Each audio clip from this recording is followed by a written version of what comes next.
Kung gusto tang mahimong labaw sa tanan, matud pa ni Hesus, kinahanglang mag-alagad ta sa tanan. O ang labigyong lisod alagaran sa tinud-anay kanig yung bata o kanang mga batasan nga murag bata. Sayon ba alagaran ang bata? Ako naka-observe ko, natipon magkadiyot sa akong gipuy-an pagka minyo atong akong maguwang babae nya nanganak sa kamagwangan nya ako ato 4th year high school. Sus, inigsakit sa bata, aris alaunas kaadlawon, aris alas 4, alas 3, mayigyo kayong ihugs bintana. Bisag unsay buhaton sa mga ginikanan, puli-puli sila kugos, puli-puli o am-am, kanta naman, sayaw naman, balay sa namong gamay kayo, gauyog-uyog na nako. Sus, wag gid kakapoy di aning bata, no? Kapoy. Pero nindot biya kuno na himuong bata, pero kapoy lang tayo man. Pero matod pa ni Kristo, ang mudawat ni ining bata nga sama ni ini sa akong ngalan, ako sang dawat, nidawat sad nako, nya nidawat sad sa nagpadala kanako nga mao ang Dios.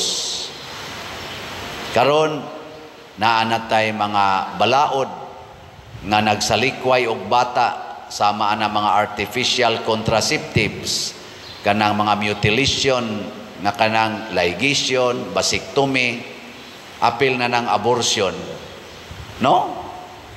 Sa ato pa sa atong pagbuhat anang mga balaura, wa na sa tamudawat sa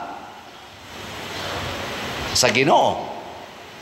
Nya kung di na tamudawat sa Ginoo, ang ato nang gisunod, ang ato nang mga kaugalingong gusto, ang ato na mga personal nga kaayuhan, matod pa ni San Pablo diri sa atong ikaduhang pagbasa, diin anaa ang kasina o ang pagpaninguha alang sa kaugalingong kaayuhan lamang, anaa usab ang kasamok o ang tanang matang sa daotang buhat.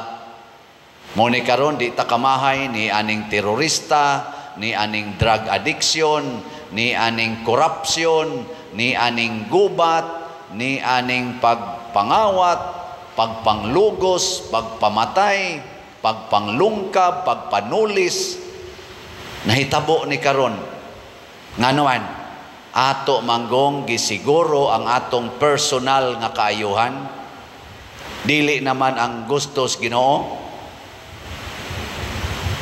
Gilingay imong tupad ing nakinsarong kaayuhan imong gipaningkamutan. Ha? Kinsang kaayuhan? Oy, nanag-away. Matod pang San Pablo diri, ang mga dautan ninyong mga buhat maogyoy nakaingon nga naa ng pagbingkil-bingkil, naa ning mga lawas nung kaibog, prostitusyon, same-sex union, sige gyutang supaks Ginoo kay ako gining gusto, akong gusto. Karon yan mga baha, mga linog, tsunami, climate change, global warming, mga pandemic, nanood na tanan. Nga naman, kay ang Ginoo layo kanato. Muna sa atong unang pagbasa, sa kaalam ni Solomon, ningon gidiri nga ang mga dautan kanunay gyung nagplano og mga kadautan sa ilang isig katao, apan ang mga maayo nagsalig sa Ginoo nga ilang manluluwas. Nya ningon din ang mga dautan, be, ang Ginoo man kunoy muluwas nila, atong sakiton, atong patyon, tanaw na to asa kutob ning ilang pagantos, pero ang mga buutan moantos ra gid na, mohilom ra gid na. Muni karon kining away-away sa atong katilingban, labi na sa atong mga politicians, apil na sa usahay sa atong simbahan, mailhan nato kinsay buangon diha. Kinsa may buangon? Ang sigig pangaway ang nagsigig persecute, ang nagsigig panghusga. Kinsa may mga buotan? Ang kanang nagsigi lang sad og sugot og unsay buhaton. Kanang mosunod lang, bisag sakiton, hilom lang, ana. Kanang dili makig-away mao nay buotan. Og ang atong best weapon against evil is love. Mao gina, the best weapon against the evil one is love. Og unsa man ning nahigugma, nidawat sa matag tao sama sa usa ka bata, kanang bata mudawat gid na sa tanang tao. Pangita mo dihag bata nga kanang yung bata pa ba kana mga maupay pagkatao hangtod mga 2 years old. Basta dili lang na sugo-sugoon sa ginikanan on kinsay isalikway, mudawat ra gid na.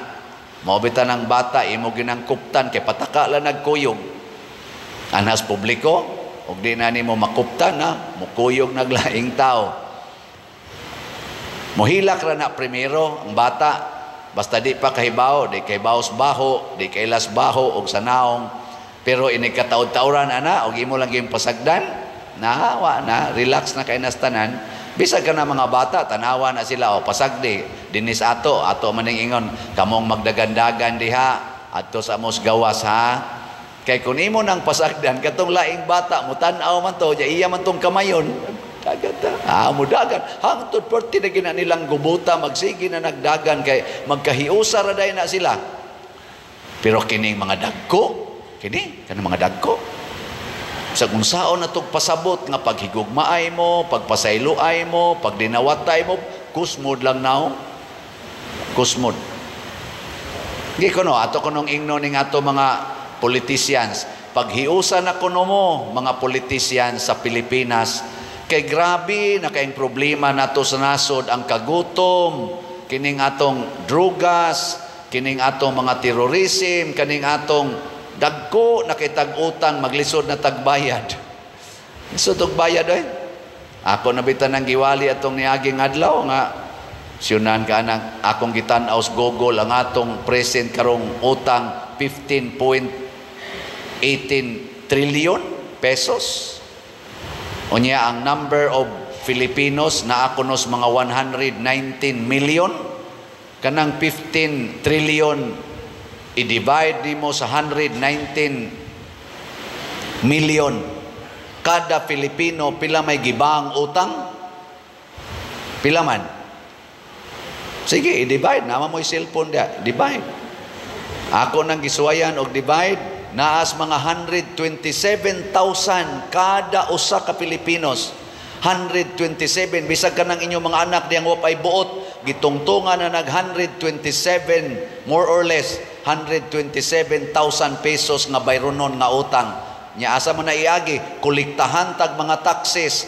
Unya, inikuliktas mga taxes, kurakuton lang sa daning atong mga matod pa dire, mga tao nga ang ilarang kaugalingong kaayuhan ang giatiman.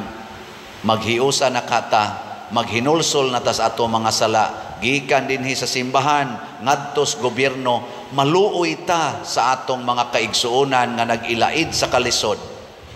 Maobitan na dinhing maligya tag slots. Nganong baligya ang tag slots?